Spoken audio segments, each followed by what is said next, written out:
भ्रातरौ रामलक्ष्मणौ शरण्यौ सर्वसत्त्वानां श्रेष्ठौ सर्वधनुष्मतां रक्षः कुलनिहन्तारौ त्रायेतां नो रघूत्तमौ आत्ततज्जघ्नुषा विशुषा वक्षयाशु गनिषङ्गसङ्गिनौ दक्षिणाय मम रामलक्ष्मणौ अग्रतः पथि सदैव गच्छताम्।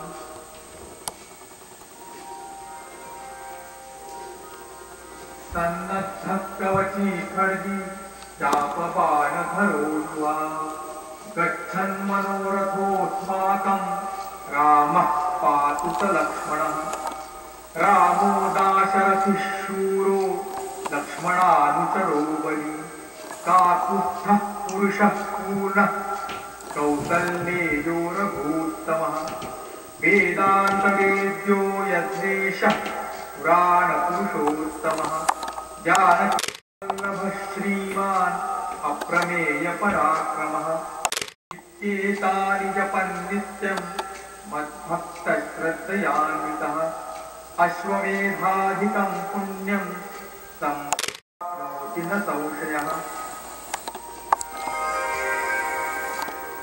रामं दूर्वादलश्यामं पद्माक्षं पीतवाससं स्तुवन्ति नामभिर्दिव्यैर्नते संसारिणो नरः रामं लक्ष्मणपूर्वजं रघुवरं सीतापतिं सुन्दरं काकुत्स्थं करुणार्णवं गुणनिधिं विप्रप्रियं धार्मिकं राजेन्द्रं सत्यसन्धं दशरथतनयं श्यामलं शान्तमूर्तिं वन्दे लोकाभिरामं रघुकुलतिलकं राघवं रावणारिम्। रामाय रामभद्राय रामचन्द्राय वेधसे रघुनाथाय नाथाय सीतायाः पतये नमः।